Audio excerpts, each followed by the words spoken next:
very interesting story to tell. He's doing something that I've never heard of before in my life. But when he breaks it down, you see how it's actually part of your everyday life.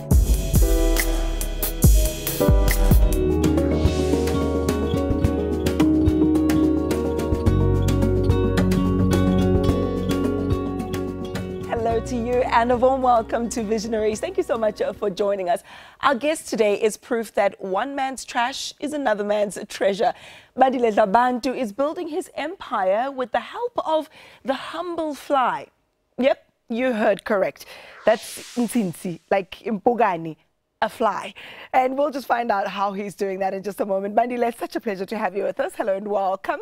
Thank you for having me. Look, I'd stretch out my hand and shake it, but I don't know when last you were with the flies and the larvae, so I'll keep it to myself. Shem, you must have those fly jokes like all the time, right? They're actually always over there, but they're actually quite funny. It's Do you something have to pretend to laugh at some of them? Some are actually quite funny, actually. But look, flies are not new to you. I mean, you grew up on a farm, and anyone who grew up on a farm can know that there are a dime a dozen there. Tell us a little bit about your upbringing on your grandfather's farm. So my grandfather was actually a farmer. He did a lot of like market gardening work that he'd done. And then within the same house, one day while we were in Grahamstown, we came back and my uncle had picked this huge chicken coop. So from then on, I really got turned into chickens. I mean, how do they work? How do you feed them? How does he sustain? So he sold eggs and all of that. So him and my grandfather actually were working together in that. I think from there, just working on there and then going to visit from my uncle, because my grandfather's family is really into farming, the people of the soil. And I sort of told myself at the time that the things I will not be a teacher, because my mom is a teacher. I will never teach anyone. I'll never be a farmer. So fast forward at 38, I teach farmers how to create feed. So I didn't escape it that much, it seems. Yeah, but it has a bit of a twist. So you've always had an inquiring mind. You always wanted to know how things work. And I suppose that informed your studies as well. What kind of student were you? I think I was a very good student, but my teachers will probably have something else to say. But what I loved about school is that I actually had a lot of teachers who were quite indulgent for my need to learn. And I remember some teachers in high school, even higher primary school, who would come with extra books to get me really interested. Apparently, I used to be a bit of a disturbance if I wasn't reading or something. So I think they were bribing me to behave. Did you have any siblings growing up? Yes, I actually have siblings. We grew up actually as 5 of us, 5. But it's like typical black family where my parents had their kids, their kids, and then we grew up with my cousins. So there were 5, and then eventually my 2 cousins moved in, so there were 7 of us kids in the house. So it was quite a big family, a lot of noise and a lot of activity. I can imagine, a lot of mischief as well. Indeed. Tell me then, when you go to school and you're this avid learner who's always just wanting to know more, what do you then study after high school? I enrolled to study journalism at Rhodes, and I did that for a year. Badly, I sucked at it. Oh, and here you are today. Yes. Yeah. So in the second year, I really had to think about what I really wanted to do, and I found that I really enjoyed science, and I've also enjoyed especially life sciences. So that was one thing you didn't suck at. Yeah, I thought you were really good at that. Yeah, that one I actually did quite well. I actually could do it, and I really enjoyed it because growing up wild in the rural areas, it means things like entomology and biology come naturally. You can go into the bush and do what needs to be done, and I found that more interesting. What I love about you is that you also dabbled in a number of business ventures and entrepreneurial pursuits while you were studying. Fill us in. Well, when we were there, we actually had a plan with my friends. There were actually 3 of us. One of them has actually gone back to China, one of these friends. And we started a little business at the university which was called Soul Food Kitchen. Like 3 black guys, so we're the soul. And he was Chinese, so he brought the food into it. So we actually served, we made food at Rhodes University. So we made foods and drinks, and it was a good way of actually making money and also getting to really find something that was interesting. Which didn't last very long. No, we actually went on for 2 years. Oh, that's not too bad. Went on for 2 years, which was quite interesting. And we also, at the university, I used to actually teach. There was an opening of teaching martial arts at the university, so I actually also taught. So I actually had 2 jobs. I ran a restaurant, and I also taught physical activities within the university, which was quite a good learning experience. So we're seeing the making of, because there's the science tick, there's the entrepreneur tick, there's the hard worker. tick. Tell me then how you get this idea of working with larvae and flies, and exactly what is it that you do? Third year, we had to actually have a project. Okay. And I was kind of late because God knows what students do. So I found the one project that was there, which had to do with raising flies, which we actually were trying to test various flies for forensic entomology to see whether we could actually use the flies to tell when a body actually had died. I really started reading up about flies then, and I actually read an article written by a student in 1947 in the University of Pretoria, where he was talking about the potential of flies to actually change the feed environment in South Africa. This waste is the daily output for a medium throughput abattoir such as Chamdo. The waste it will cost the company 2.2 million rand to process outside of Gauteng. We want to take this waste, process it here at Chamdo, and convert it into products that will lower the cost of feeding animals for small farmers in South Africa. For our process, we take abattoir waste, such as manure, meat offcuts, and blood, and we convert them using fly larvae, and the fly larvae are actually further processed into animal feed. The animal feed is actually used to feed chickens, pigs, as well as fish. So we actually noticed that actually flies could be fed. You can actually use flies to actually feed, because if you work in a chicken farm, you get to slaughter chickens. And one of the things we like to do is open the gizzard. It's a good learning experience because you can see what the chickens actually eat in their natural environment. They're fed soya, they're fed fish meal, which means that you feed the chicken soya, you feed them fish meal. You have to feed them antibiotics because they react to that food and start having swollen gizzards and don't grow well. So you actually eating antibiotics. Those go into people, and then you have antibiotic resistance, you have other issues that come with that, as well as actually the pollution that comes from the slaughtering of those chickens. So for me, it was an interesting look because I had worked with the abattoirs industry as a microbiologist in my early day in career, and I knew about their waste problems. And I also had a background in rearing chickens, so I knew that chicken farmers had a problem with feed.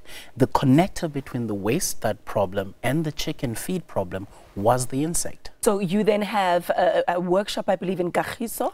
Yes, we actually are in Kagiso, in the west of Johannesburg, as well as in Maputo in Mozambique. And there you harvest the larva?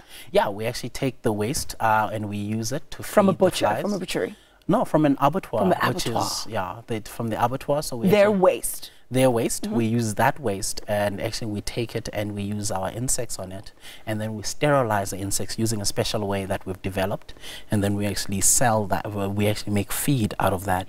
I want to talk about that process and how it was received, number one, by markets, number two, by other researchers. When we process the larvae into feed, it produces a feed that is as efficient as fish meal, but at 45% of the cost for the farmer.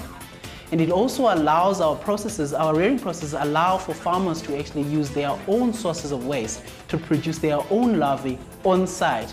And this will further drive down costs for animal protein. We're now past the pre-piloting stage. We've proven that our technology does what it's supposed to do. We've proven that the market is accepting of our product.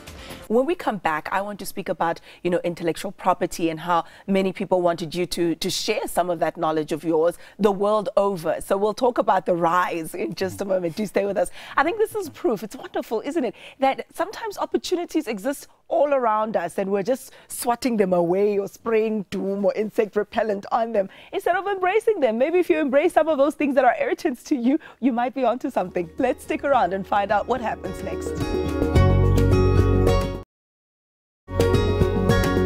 Welcome back. Let's continue our conversation with the fly guy, Bandile Dlabantu. Thank you very much for joining us once again. Bandile, just before the break, we were speaking about how you were onto something big here, and then you start traveling and really developing this product that you're working with. Tell me a bit about your accolades. I know you're very humble and you're not going to want to go through them all, but I know one of them is you were mentioned in the book, The Disruptors 2 that Gibbs has every year. But there are so many other awards that you've won, grants that you've been given. Please do tell us more. Like I said, for us, the timing was what made us. And we were lucky because we started at the time when there was a need for the solution.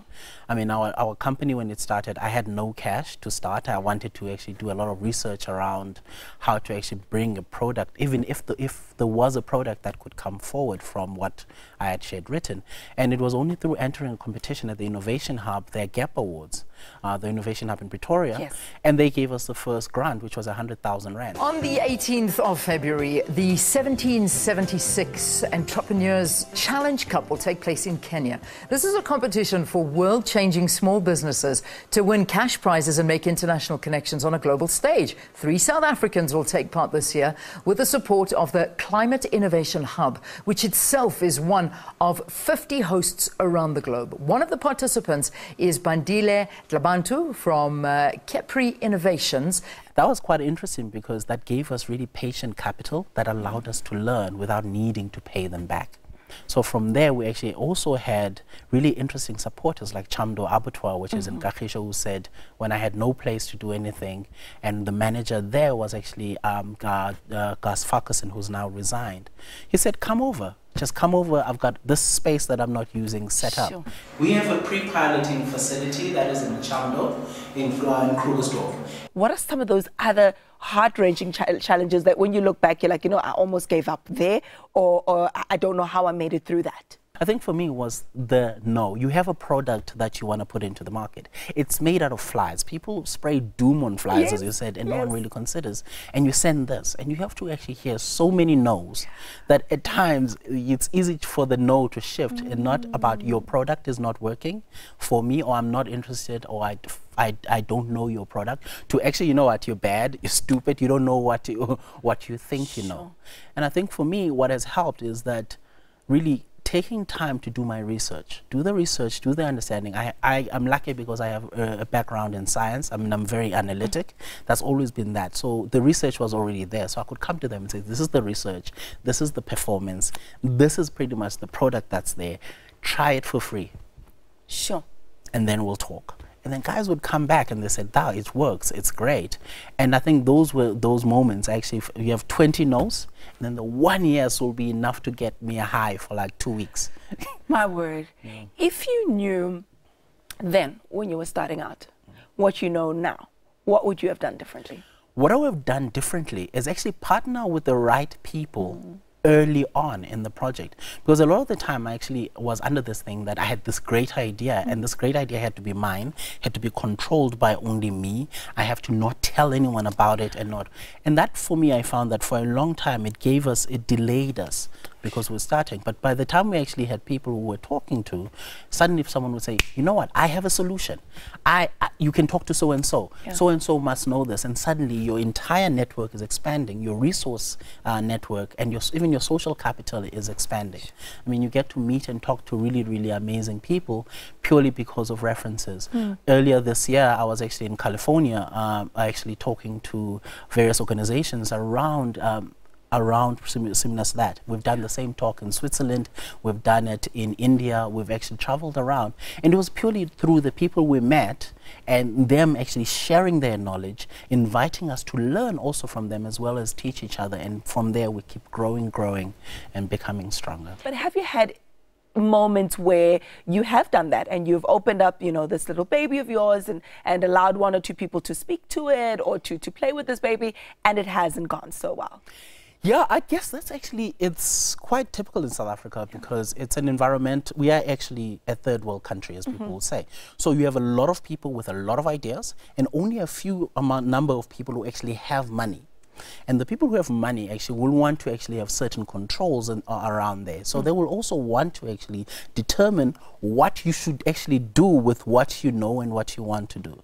So a lot of the time for us, it was always really trying to find the right partner and being brave enough when you don't have money in your pocket, when you don't know where the rent is coming in, you don't know actually whether you're going to have taxi money, to say, no, this is not for me. I will keep moving until I find the right partner to go into that.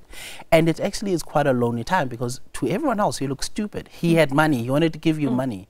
And then you have to say, we have a social enterprise that is geared to actually lowering the costs of feed for rural farmers, as well as dealing with the problems of waste for actually manufacturers. So if someone wants us to build a large factory, that's not going to actually lower the cost of feed for the rural farmer. It means that that feed is going to go straight into the market, and actually it's doubled and quadruples in price, and there's no benefit from the farmer. We want to actually give them direct access, and we'll only partner with people who want to go there. So how do you explain that to your family? Because, you know, you leave the Eastern Cape, you come to Joburg, and you know there's already that thing. You're in Joburg, you're working, you've arrived, you must bring other people to come here, you must have the house, the car, etc. You're the one that we're looking to. Everybody who's young looks up to you, they want to be you. Your age mates want to move in with you. The elders always reference you, and then you leave all of that behind and you start this hustle. How has that been for you? So my mother was really distrustful of entrepreneurship as a career, because she figured she spent enough money on me actually getting a degree. So I needed to go find a job and keep that job and grow, you know, the management to executive route, which is what she actually thought I wanted to actually do. And her experience with entrepreneurship is that with my stepfather, who actually opened a shop which ran successfully in the 80s until things started changing in South Africa and people started going to town to buy groceries. So suddenly there was this devaluing of the township entrepreneur who was actually running the small, the corner shop, the fruit and veg and all of that. People wanted to go to Fruit and Veg City, Checkers and all of these places now. But for me, one of the things I learned as a child was watching someone collapse and then start their job. My stepfather didn't have much of an education, so he actually had to go and work as a security guard at the airport as soon as he got well. From there, he used that money to actually, and then he went and actually worked for BMW for car possessions, and then he actually opened a fleet where he was transporting people as well as goods around. So he went, by the time he passed from diabetes, he had gone from laborer, successful business owner, failed business owner, a startup entrepreneur, and I had to watch him as he went through that process. So I didn't really have the traumatic experience that my mother had. You saw him come full circle. Yeah, I watched it all, and I was like, okay, it can be done, and I'm not going to die if I fail, so why don't I just do it? Yes. All right, we'll have to park it there for the time being. Stay with us. Welcome back, and thank you so much for staying with us. So we continue our discussion with Bandile Dlabantu. You know, Bandile, there's one thing I forgot to mention, and it's right at the beginning of the show. I didn't ask you about your surname. I think that's what gave you the tough skin net to be an entrepreneur, because with a surname like that, you must have gotten picked on a lot. Well, yeah, it's an interesting surname. Yeah. It makes really life interesting. It means that I never really ever struggle with actually starting a conversation with anyone. Yes, because for those who don't know, Dlabantu means to eat people. To eat people, yeah. Yes. They see that and they think, whoa. And they think that, like, wow, niyabadla na. I'm like, okay, that's an opener. Let me, the conversation is started. Nice icebreaker. So from when I was a child, it was a bit unfortunate because as a child I really didn't understand and all of that. As I'm older, I'm like, it's probably a very good asset. There's not too many Dlabantus out there. So in the spaces that I go in, so when they see my surname, it's like, wow, someone has to say something about it. Yeah. I've even gotten a very difficult meeting with a minister only because he saw my name and he was laughing like, hey, Dlabantu, seriously? I'm like, yeah, by the way, I wanted to talk to you about something. Yes, like, I have this business proposal for you. Yeah, so that's actually the gift that my ancestors gave me, and I'm grateful for that. What keeps you going? What is that one thing that gives you, you know, the strength to say, we've had a rough week, we've had a rough month, but we must just persist? I think for me, it's the community that I actually come in and the people that I work with. I'm lucky that as much as I work with Capri, I also work with various groups. I work with the Mankind Project, which actually helps men actually with leadership as well as personal realization. And I also with various other groups around various issues that actually affect. One of my biggest problems is growing up with the space, watching my parents struggle with the costs of living their lives, like the mental costs. I'm really, really interested in mental health as well as actually getting mental health access within our communities. So I'm working in there firstly as a substance abuse coach. I work within that space, but now I don't work full-time, only once in a while. But I also help facilitate getting other coaches to come and actually do the work. Because what I always find in South Africa is that a lot of the time, people who look like me tend to struggle a lot with mental health issues. Because if you go see a psychiatrist, people call you mad. And when you're depressed, you're mad. When you're sad, there's always these things, there's negative connotations about mental health issues, and people start suffering needlessly. So there's another passion for me is to actually really run into those, really offering psychological support to people, getting to work with people into counseling, especially in townships. So working in Kagisho at schools, really, because a lot of kids are getting kicked out of school for experimenting with drugs. But it seems to me that your entire world is consumed by your work and your giving back. And I mean, that's very important, and so it should. But I wonder, what does Bandile do to switch off, to relax? I go on long hikes. I go on long hikes, and that's what I love to do. I actually enjoy getting out there. I'm not a city person. I've realized that. So every weekend, whenever I can, I need to get out of Johannesburg just to think a bit better, somewhere out there, and that's what I do. What else do you want to achieve with your life? For me, it's really to thinking about our vision is to really change the relationship that people have with food. I mean, average South African eats about 38 kgs of chicken a year.